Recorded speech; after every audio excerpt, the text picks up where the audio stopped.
મોસમી વરસાદે ખેડૂતોની કમર તોડી નાખી છે।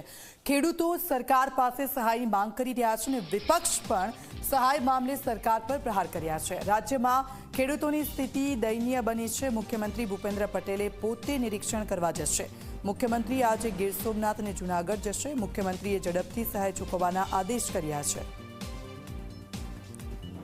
તો આપ જુઓ, કૃષિ મંત્રી દક્ષિણ ગુજરાતની મુલાકાતે છે અને ત્યાં જે ખેડૂતો છે તેમને નુકસાન થયું છે તે તમામ પરિસ્થિતિનો તાગ મેળવી રહ્યા છે અને હવે રાજ્યના મુખ્યમંત્રી છે તે પોતે જવાના છે અને ગીર સોમનાથ એટલે સૌરાષ્ટ્રમાં સૌથી વધારે આ પાછોતરા વરસાદે જે નુકસાન કર્યું છે ત્યાં ખેડૂતોને મળશે અને ખેડૂતોની જે વ્યથા સાંભળશે ને ત્યાર પછી એવું કહેવાય છે કે અત્યાર સુધી ન જાહેર થયું એટલું મોટું રાહત પેકેજ રાજ્યના મુખ્યમંત્રી તરફથી ખેડૂતોને આપવામાં આવશે। કારણ કે ખેડૂતોની એક જ માંગ છે કે અમને વહેલામાં વહેલી તકે સર્વે કરવામાં આવે અને અમને પાક વળતર ચૂકવવામાં આવે।